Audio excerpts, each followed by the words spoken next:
할렐루야, 주님을 찬양합니다. 우리 주님의 은혜와 평강이 넘치기를 빕니다. 지금 우리 오전에 계속 기독교 세계관에 대해서 살펴보고 있습니다. 이 세계관에 있어서 네 가지 질문을 던질 수가 있지요. 첫 번째는 이 세계가 어떻게 시작되었는가? 그렇죠? 이게 이제 가장 첫 번째 질문이 되겠죠. 그 다음에 두 번째는 그런데 우리가 살아가는 곳에 죄와 악과 고통이 있습니다. 그래서 이 세계의 문제가 무엇인가? 이게 두 번째 질문이 되겠고, 세 번째는 그러면 이 문제에 대한 해결책은 무엇인가? 오늘 이거 하려고 합니다. 네 번째는 이 세계는 궁극적으로 어디로 가고 있는가? 이 세계관의 문제, 특히 우리 자녀들에게 이 기독교 세계관을 잘 가르치는 것은 너무나 중요합니다. 어제 제가 동영상을 하나 받아서 단톡방에 보내드렸는데 혹시 보셨나요? 교회에서 왜 아이들이 교회를 떠나는가, 왜 청년들이 교회를 떠나는가, 그 5분짜리인데 제가 그거 보고는 보셨어요? 제가 그동안에 계속 했던 이야기 딱 요약했죠. 에이, 안 보신 분이 계시는구나. 꼭 한번 보세요. 제가 계속 했던 이야기를 5분으로 딱 이렇게 요약해 두었더라고요. 그래서 우리 다음 세대 기독교 세계관 제대로 안 가르치면 떠납니다. 오늘 우리 어린이들 상공부하고 수료식하고 얼마나 참 아름답습니까? 또 우리 청년들이 찬양 인도하고 교회에서 우리 이 어린이 청소년 청년들이 이 교회의 주역이 되도록 그들이 주도적으로 일할 수 있도록 계속 이렇게 기회를 줘야 됩니다. 특히 이제 이 만찬 예배 시간에 우리 청년들이 좀 기도를 많이 하면 좋겠고, 그렇게 하도록 우리 좀 나이 드신 분들은 조금 양보하세요. 오늘 같이 통합 예배 때는 우리 청년들이 더 많이 참여할 수 있도록 우리 아버지들은 조금 양보하시고, 그래서 우리 청소년 청년들이 좀 주도적으로 예배하고 교회 섬기고, 또 이들에게 우리는 올바른 성경적인 가치관을 잘 전해야 되겠죠. 첫 번째 질문 그때 이야기했습니다. 이게 이제 이 세계가 어디서 시작되었느냐, 여기서 이제 출발하는 거예요. 둘 중에 하나입니다. 저절로 생겼든지 아니면 창조주 하나님께서 만드셨든지. 오늘날 이 세상의 세계관은 저절로 생겼다. 이거 계속 이야기하고 이걸 학교에서 계속 가르칩니다. 그래서 2주 전에 그거 좀 보여줬죠. 학교에서 배우는 거, 이 진화론, 뭐 헤겔의 배아도부터 시작해서 뭐 밀러의 원시 대기 실험, 뭐 그림 조금 보여준데 기억나요? 그 시조새 그리고 오스트랄로피테쿠스부터 쭉 이렇게 진화되는 거. 다음 장면 보여주세요. 저거 학교에서 배웠는데 저거 사실이 아니라는 거 이미 다 밝혀졌어요. 그런데 왜 진화론을 과학처럼 붙드느냐? 이거 세계관의 문제예요. 세계관. 그러니까 저거를 믿어야 된다는 신념 체계가 있기 때문에 그래요. 세계관의 문제지 진화론은 절대 과학이 아닙니다. 우리 청소년들, 진화론은 과학 아니에요. 세계관의 문제라. 그러니 저것이 생물 시간, 또 지구과학 시간에만 나오는 게 아니라 모든 대학 교과서에 이게 다 실려 있고, 아니 초등학교 교과서부터 실려 있어요. 어제 그 동영상 보니까 초등학교 교과서 이야기 나오죠. 그래서 세상은 저절로 생겼고 신은 없고, 우리 인간은 결국 뭡니까? 저절로 만들어졌으니 단백질 덩어리입니다. 내가 살아있다는 것은 이 뇌세포 간의 어떤 화학 반응, 신호 전달, 이게 살아있는 거고, 이게 딱 끝나면 죽은 거예요. 그러나 성경은 하나님이 만드셨다고 이야기하죠. 그래서 우리가 무엇보다 이 우주 만물을 볼 때 여기 정말 오묘하신 하나님의 그 솜씨를 볼 수 있습니다. 그래서 그날 제가 2주 전에 보여드렸던 게 꿀벌 이야기잖아요. 그죠? 뭐 수없이 많습니다. 이 피조 세계에 하나님의 그 오묘하신 지혜와 능력을 드러내는 거 수없이 많죠. 저 벌들이 저게 춤을 춰가지고, 그죠? 팔자춤, 원춤 쳐가지고 꽃이 어느 정도의 거리에 어떤 꽃이 있는지 어느 방향에 있는지 저거 춤을 춰가지고 가르쳐 주는 거, 저게 어떻게 저절로 생길 수가 있겠어요? 저것뿐만 아니라 많은 이 생물들을 살펴보면 하나님께서 만드셨다는 것을 너무 잘 알 수 있습니다. 그래서 이것은 이 진화론은 이 과학이 아니에요. 세계관의 문제입니다. 무엇을 믿느냐, 그죠? 그 첫날 2주 전에 저거 했어요, 그죠? 그래서 어떻게 시작되었느냐, 이 세계는 여기에 있어서 인본주의자들은 저절로 만들어졌다, 생겼다. 그러나 우리는 창조주 하나님이 만드셨다. 여기서 출발한 거예요. 이 두 번째 질문은, 그런데 우리가 살아가는 이 세상에 수많은 악과 고통이 있어요. 그 이유가 뭐냐?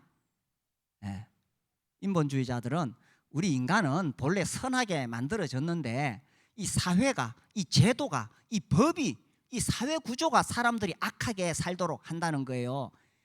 에이, 사람이 선하다면 어떻게 이 세상에 악이 나올 수가 있겠어요? 말도 안 되는 소리. 하나님 말씀하십니다. 너희들이 이 죄를 짓기 때문인 거야. 그렇죠? 그 다음 그림 보여주세요. 그래서 이 인본주의자들은 본래 사람은 선하다고 하는데, 아니 저렇게 하얀 사람들이 사는데 왜 시커먼 이런 세상이 되겠어? 사람들 속에 악이 있기 때문이다. 그래서 하나님께서 명하셨죠. 너희가 그것을 먹는 날에는 반드시 죽으리라 하셨는데, 아담과 하와가 손을 내밀어서 선악을 알게 하는 과실을 따먹었습니다. 예, 그 다음 장면을 쫙 보여주셔야 이게 연결이 잘 되는데, 다음에 제가 해야 되겠어요. 예, 그 그림이 안 나오나요? 예, 자, 그러면 이제 오늘 세 번째 질문입니다. 그러면 그 해결책은 무엇인가? 예, 세상에 있는 수많은 문제들에 대해서 해결책이 무엇인가? 자, 하나님을 인정하지 않는 사람들은, 인본주의자들은 이렇게 말합니다. 우리 인간의 이런 이 악과 고통이 있는 것은 인간은 선한데 이 제도가 문제야. 어떤 사회 구조가 문제야. 그래서 이거를 뜯어 고쳐야 된다고 생각합니다. 마르크스주의도 마찬가지죠. 마르크스주의는 인간의 모든 문제를 이 경제 문제로 봅니다. 그래서 프롤레타리아 계급이 혁명을 일으켜서 빨리 생산 수단을 확보해야 된다고 말합니다. 그러니까 이 혁명이 일어나가지고, 그죠? 뒤집어 엎어가지고, 그래서 국가도 무너뜨리고, 가정도 무너뜨리고, 결국 교회도 무너뜨리자. 이게 마르크스 레닌주의죠. 포스트 모더니즘, 이 결국 이제 그 마르크스주의와 좌파와 함께 연결된 그런 사상인데, 이들은 다수가 소수를 억압하기 때문이다. 그래서 소수가 힘을 모아서 기존 권위, 기존 체제, 기존 문화를 다 뒤집어 엎어야 된다. 이런 겁니다. 좀 복잡하니 우리 청소년들? 제가 이 설교할 때 PPT를 안 쓰잖아요. 저는 뭐 PPT 쓰는 거 별로 안 좋아합니다. 그래도 이게 지금 이 이야기가 복잡하고 많은 이야기를 전달하려고 좀 PPT도 쓰고 하는데, 그래도 무슨 말인지 알겠지. 그러니까 대학생도 좀 딴 생각하고 있으면 초등학교 이야기도 못 알아들어. 근데 청소년도 이 대학 수준의 강의를 해도 관심 있으면 다 알아들어. 우리 청소년들 다 알아들어. 고개 끄덕이잖아요, 봐. 예. 자, 그래서 세상은 하나님을 인정하지 않기 때문에 하나님을 배제하고, 우리가 무슨 혁명을 일으키자, 우리가 사회 구조를 바꾸자, 우리가 해보자, 이게 해결책입니다. 그런데 이 근본 원인이 뭐냐? 하나님, 우리의 생명의 근원이시고 능력의 근원이신 하나님을 떠난 인간이 인간 스스로의 힘으로 과연 이 악의 문제를 해결할 수 있느냐? 자기가 물에 빠져가지고 지금 죽어가는데 뭐 다른 사람 건질 수 있겠어요? 있겠어, 없겠어? 지가 물에 빠져서 지도 구원 못하는데 어떻게 다른 사람을 건질 수가 있겠어요? 이게 문제야. 이 사람들이 자기는 아무 문제가 없고 아무 잘못이 없고 세상이 잘못됐고 남이 잘못했다고 탓하는데, 성경은요, 네가 문제야. 선악과 따먹고 타락해가지고. 그래서 지난주에 이야기했죠. 왜 이 세상에 이렇게 문제가 많습니까? 그 이유는 바로 나요. 내가 죄인이기 때문에 그런 거예요. 안타깝게도 자기가 죄인인 줄 모르니까 자꾸 남 탓하는 거예요. 남을 비난해요. 정죄해요. 생각해 보세요. 나도 누군가 이렇게 비난하고 비판할 때가 있지요. 가만히 보면 내가 죄인인 걸 몰라서 그래. 내가 죄인인데 어떻게 남을 탓하고 뭐 비난하고 그러겠어요, 그죠? 결국은 내가 문제라. 내가 죄인인 거라. 그래서 내 힘으로는 저기서 빠져나올 수가 없습니다. 그런데 하나님께서 이 타락한 인간을 보시고 버려두지 않으셨어요. 그래서 하나님께서 인간을 구원하시겠다, 이 놀라운 약속을 주셨습니다. 우리 창세기 3장 15절 볼까요? 자, 빨리 하려고 제가 다 적어놨습니다. 같이 읽어봅시다. 시작. 내가 너로 여자와 원수가 되게 하고 네 후손도 여자의 후손과 원수가 되게 하리니 여자의 후손은 네 머리를 상하게 할 것이요 너는 그의 발꿈치를 상하게 할 것이니라 하시고, 이 너는 누구냐 하면 이 사탄을 이야기해요. 이 사탄이 하나님께 반역하도록 꼬드겼거든요. 그래서 하나님께서 여자의 후손을 보내주시겠다, 구원자를 이야기하는 거예요. 왜 하필 여자의 후손이냐? 남자의 후손은 다 죄인이라, 아담의 피를 물려받으면 다 죄인으로 태어나기 때문에 구원자의 자격이 없어요. 그래서 여자의 몸만 빌려서 하나님께서 구원자를 보내주시겠다. 그분이 누구죠? 예수님이시죠, 그죠? 예수님이십니다. 그래서 이 성경이 있는데, 이 두꺼운 성경은 결국 주제가 뭐냐? 예수 그리스도이십니다. 우리 타락한 인간에 대한 해답이 무엇이냐? 예수 그리스도이십니다. 그래서 성경의 주제가 뭐냐 이래 물으면 뭐 사랑이다, 뭐 여러 가지 이야기하는데, 요한복음 5장 39절에 보면 성경의 주제에 대해서 예수님이 딱 이렇게 말씀하셨어요. 자, 시작. 너희가 성경에서 영생을 얻는 줄 생각하고 성경을 연구하거니와 이 성경이 곧 내게 대하여 증언하는 것이니라. 아멘. 내게 대하여, 예수님이 하신 말씀이거든요. 성경은 예수님에 대한 이야기예요. 그래서 성경 크게 구약과 신약으로 나누죠. 구약은 뭐냐? 하나님께서 여자의 후손으로 하나님 아들을 보내주시는데, 어느 날 어떤 사람이 나타나서 내가 하나님 아들이다 그러면 믿을 수가 없잖아요.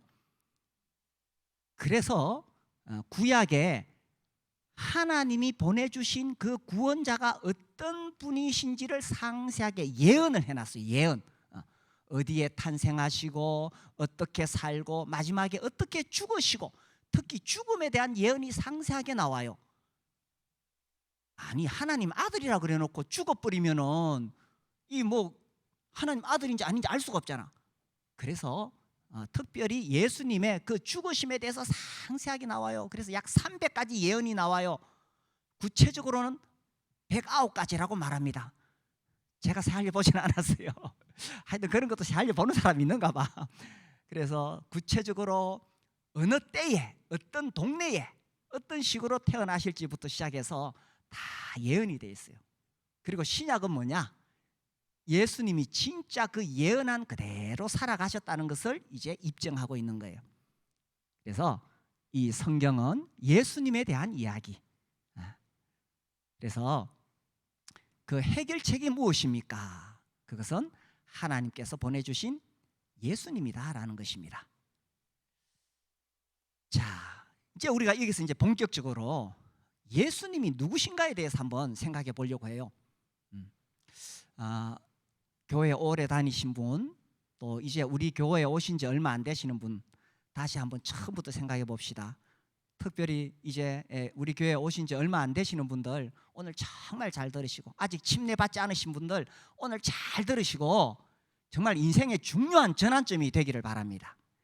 자, 예수님이 누구신가? 첫 번째로 우리가 생각해 볼 것은 예수님 그분은 자신에 대해서 뭐라고 말씀하셨느냐 하는 것입니다. 이제 처음 만났을 때에 먼저 자기를 소개하잖아요. 뭐 나는 누구입니다. 어디에 살고 있습니다. 뭐 이렇게 자기 소개하잖아요. 예수님은 자기에 대해서 뭐라고 소개하셨는가? 야, 이게 많아가지고, 자, 위에 검은색은 우리 형제님들, 파란색은 우리 자매님들 읽어봅시다. 저게 보통 말이 아닙니다. 자, 교회 오래 다니셔서 너무 익숙하게 생각하시는 분들 처음 한번 생각해 봅시다.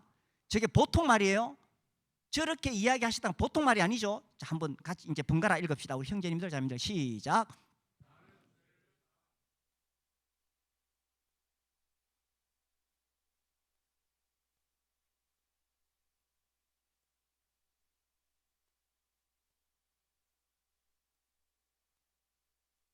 그,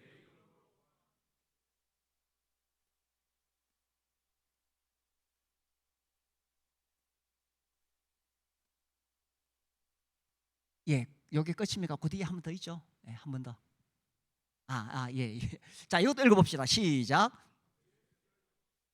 나는 부활이요 생명이니 나를 믿는 자는 죽어도 살겠고 살아서 나를 믿는 자는 영원히 죽지 아니. 아니, 이게 제정신으로 할 수 있는 이야기입니까? 아니, 앞에 우리가 쭉 읽었는데 이거 보통 사람이 할 수 있는 말입니까? 자, 이렇게 말할 수 있다면 세 부류 중에 하나입니다. 첫 번째, 이 정신병자, 이 정신이 나간 사람이 저런 말 할 수 있어. 두 번째, 인류를 속이려고 하는 사기꾼, 거짓말장이 저렇게 말할 수 있어. 그죠? 세 번째, 아니면 진짜로 예수님이 하나님 아들이신 거죠. 방금 우리가 쭉 앞에 봤죠, 그죠? 나는 죄를 사는 권세를 가졌다. 나는 다시 살아날 것이다. 뭐 쭉 이렇게 말씀하셨는데 지금도 이래 말하는 사람이 있습니다. 어디 있어요? 저 이단들. 그런데 그 사람들은 죽었다가 못 살아났어. 살아날 줄 알고 기다리는데 막 아시죠? 그런 이단의 대표자들. 그리고 또 어디 있느냐? 저 정신병원 가면 있어. 자기가 신이라고 하는 사람들 많이 있어요, 우리나라에. 근데 중요한 것은 그 사람들에 대한 예언이 전혀 없고 그 사람들을 통해서 일어난 기적도 없고 실제로 그 사람들은 삶에 있어서 온갖 문제들, 죄들, 얼마 전에 왜 그 넷플릭스에서 뭐 반영되었죠. 뭐 다는 못 보지만 그죠? 온갖 죄를 다 질렀어. 그런데 저렇게 말씀하신 예수님은 정말 고결한 삶을 사셨고 실제로 그 예수님은 무엇보다도 죽었다가 살아나셨다는 것입니다. 그렇죠? 자, 저렇게 직접 말씀하신 분, 이것이 이제 이 기독교 세계관에 있어서 정말 중요한 기초가 되는 겁니다.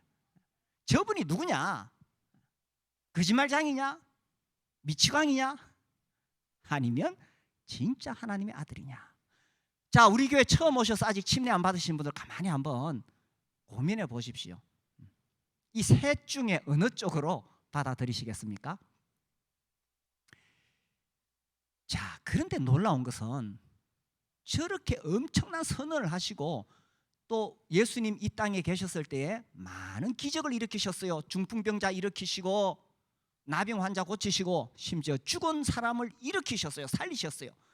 그런데 정작 본인은 십자가에 못 박혀 죽었다는 사실입니다. 이게 참 신비로운 일이에요. 아니, 자기가 하나님 아들이라 그러시고 그렇게 많은 능력을 베푸셨는데 왜 그분이 십자가에 죽으셨느냐? 제가 이제 어제 또 이 한 학기가 개강되어서 이제 교회 역사를 쭉 어제 이제 강의하기 시작했어요. 이제 어제가 초대교회 이 역사인데 거기 보면 2세기에 켈수스라는 이 아주 똑똑한 철학자가 있어요. 이 사람이 이렇게 말합니다. 예수가 진짜 하나님의 아들이라면 왜 십자가에 죽었는가? 이게 그 사람의 질문입니다. 그렇죠. 이건 철학으로 설명할 수 있는 게 아니에요.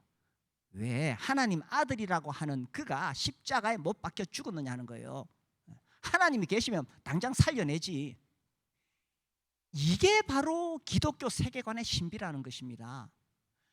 하나님께서 우리를 하나님의 형상대로 만드셨는데 우리 인간은 하나님의 권위에 대해서 반역을 일으키고 대적했지요. 그래서 우리가 지은 죄로 인해서 우리 심판받을 수밖에 없습니다. 그런데 하나님이 우리를 불쌍히 여기시고 우리 죄값을 치러줄, 내 죄를 위해서 대신 죽어줄 하나님의 아들 예수님을 이 땅에 보내주셨다는 거예요. 누군가 내 죄를 위해 죽어야 돼. 죄의 싹은 사망이기 때문에. 그런데 어떤 사람도 나를 대신해서 죽어줄 수 있는 자격이 없어. 아니 자기도 죄인인데 자기도 물에 빠져 죽어가는데 어째 다른 사람 건져낼 수 있겠어요? 그래서 죄가 하나도 없으신 사람이 있어야 돼.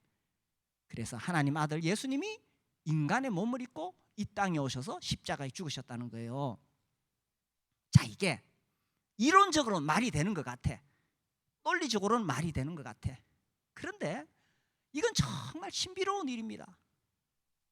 어떻게 우주와 만물을 만드신 그 하나님 아들이 나같이 이기적이고 악하고 지 잘난 체 하는 그런 인간을 위해 죽으실 수 있는 거예요.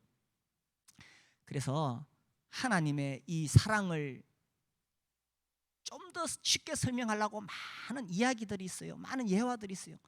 그런데 제가 이번에도 이 말씀을 생각하면서 늘 제가 잊혀지지 않는 이야기, 교회에서도 했어요. 그죠? 들어보세요. 유럽에 그게 1차 대전인지 뭐 2차 대전인지 잘 이렇게 기억이 안 나는데 유럽에 전쟁이 일어나가지고 완전히 황폐화됐어요. 그래서 전쟁이 일어나면 고아들이 많이 생겨요. 그 고아들을 이제 돌보기 위해서 이렇게 정부에서 기관들을 막 만들죠. 어느 날 정말 피쩍 마른 남자가 다 헤어진 옷을 입고 딸의 손을 붙잡고 찾아왔어요. 보니까 이 사람은 전쟁에서 이미 부상당해가지고 어떻게 직업을 일을 할 수가 없는 완전히 이 몸도 고장나고 뭐 할 수가 없어. 웃음 보게. 근데 그 딸아이도 제대로 먹지 못했기 때문에 바짝 말라 있었고 막 눈도 퀭하고 이제 죽어가는 입장이라.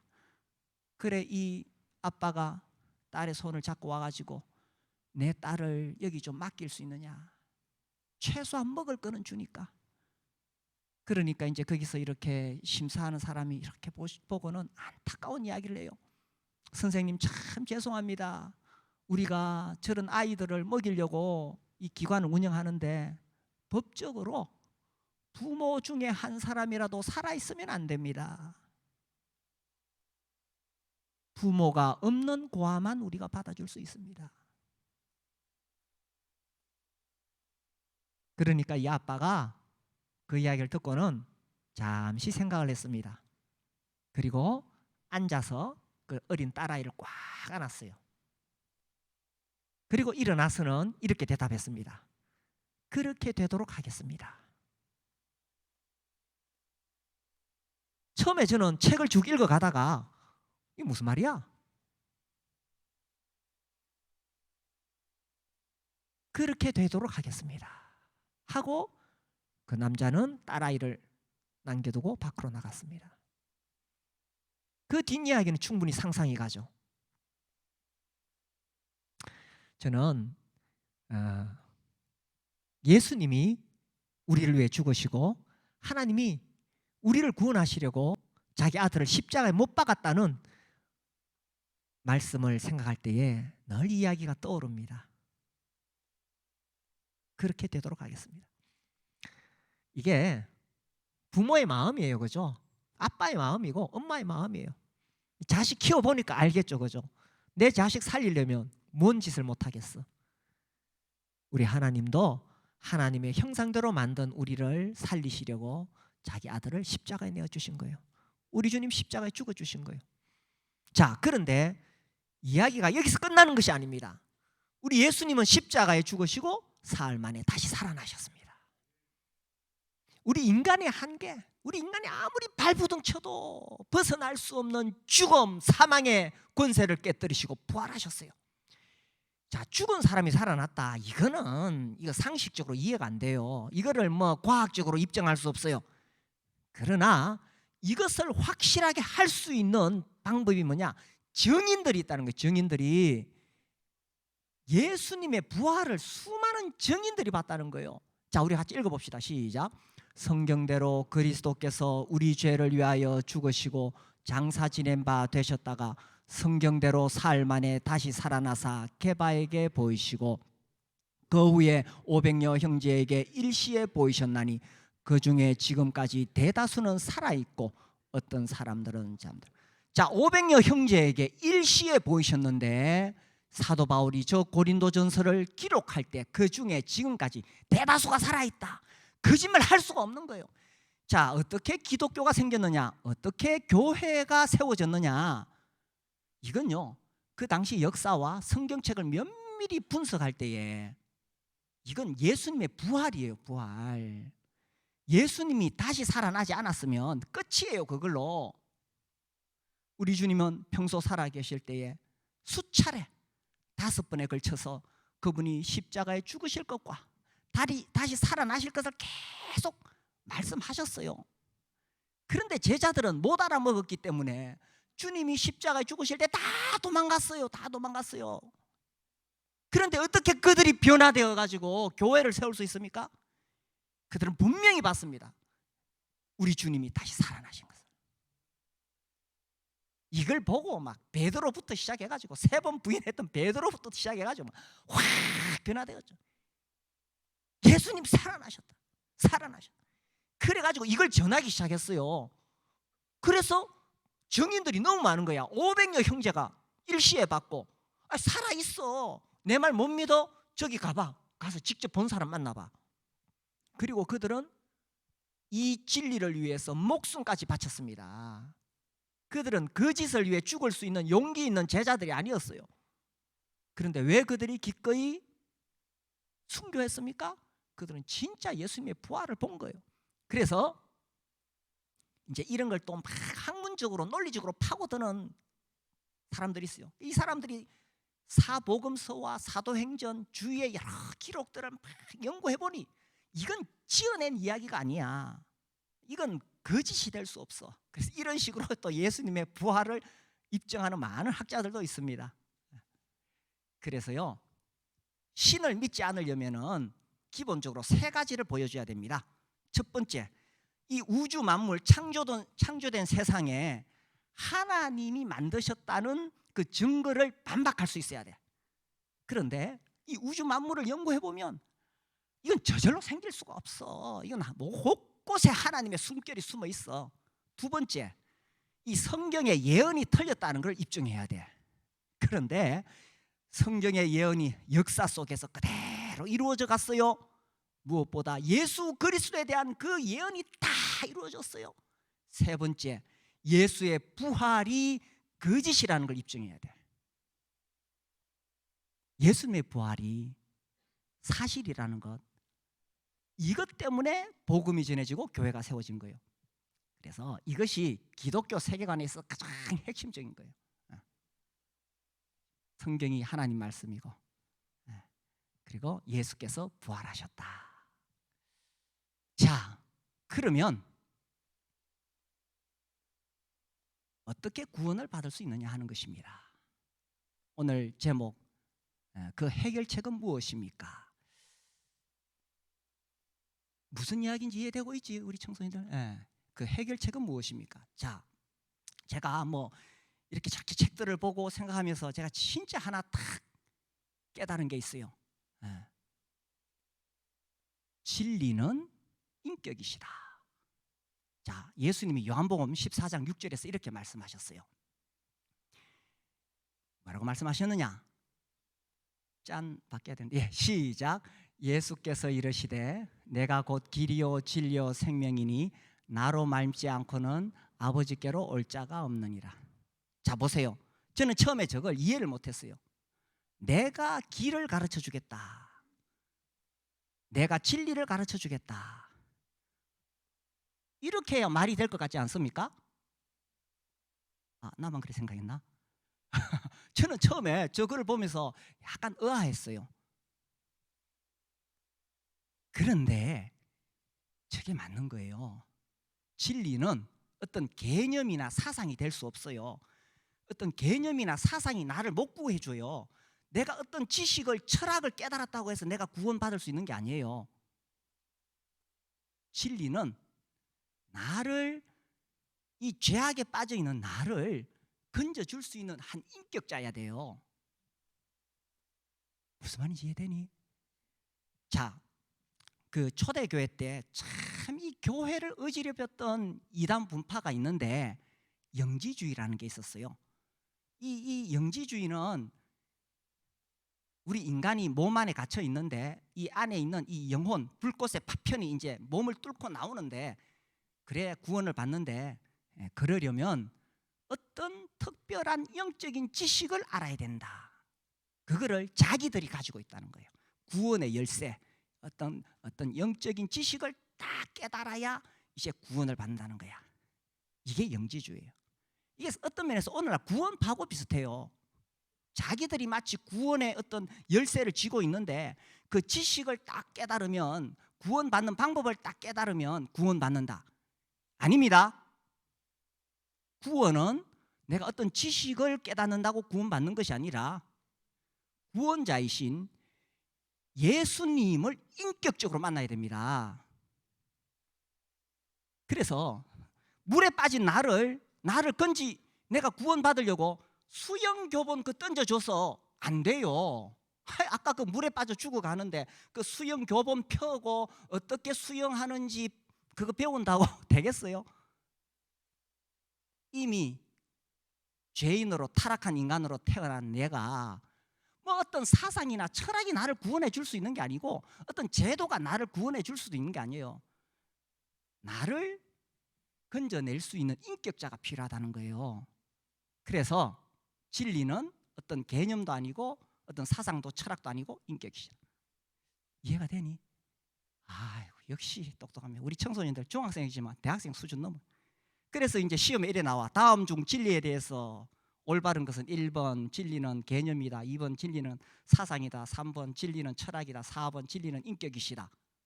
답은 뭐예요? 아이, 대답을 하네. 4번. 예, 초등학생이 대답했습니다. 진리는 인격이시다. 그래서 예수님을 인격적으로 내가 만나야 구원을 받을 수 있습니다. 하나님과의 관계가 단절돼 있어서 아담 때문에 죄인이기 때문에 도저히 하나님께 가까이 갈 수 없고 생명의 근원이시고 능력의 근원이신 그분으로부터 멀어져 있기 때문에 지금 내가 이 땅에 사는 동안 온갖 문제들이 가득해요. 그 이유가 사회 제도가 아니라 내가 죄인이기 때문에 그런 거예요. 근데 내가 어떻게 하나님께 갈 수 있느냐?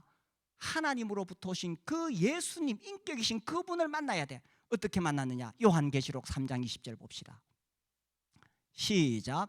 볼지어다 내가 문 밖에 서서 두드리노니 누구든지 내 음성을 듣고 문을 열면 내가 그에게로 들어가 그와 더불어 먹고 그는 나와 더불어 먹으리라. 너무너무 놀라운 주님의 말씀. 자, 진리는 인격이십니다. 그 인격이신 예수님을 내가 모셔드리는 거예요. 근데 내가 그 예수님 모시려고 막 애쓸 필요 없어. 주님이 지금 문 밖에 두드리고 계세요. 이 문이 무슨 문입니까? 철문, 저 현관문입니까? 무슨 문? 내 마음의 문. 왜 두드리십니까? 들어오시려고 두드리는 거죠. 그러니 내가 예수님 안 오실라 하는데 억지로 모셔도 그런 거 아니에요. 예수님이 들어오시고 싶어. 왜? 그분은 나를 위해서 나를 구원하시려고, 내 죄를 대신 갚아주시려고 십자가에 죽으시고 부활하신 분이, 그분 나를 정말 구원하시고 싶으니까, 하나님으로부터 멀어져서 이렇게 죄악 가운데 고통스럽게 악한 세상에서 살아가는 나를 구원하시고 싶으시니까 그분이 들어오시고 싶어서 문을 두드리는 거예요. 아직 예수님 영접 안 하신 분 계신가요? 네, 이 시간에 마음의 문을 여세요. 주님이 지금 내 마음 문을 두드리고 계시지 않은가요? 똑똑똑 누구야 문 열어라. 내가 지금 네 마음속에 들어갈게. 내가 네 인생의 주인이 될게.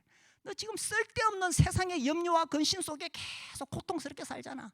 네 문제, 그 인생의 짐을 네가 지고 가려니까 얼마나 힘드니. 나한테 한 맡겨봐. 내가 네 인생의 주인이 될게.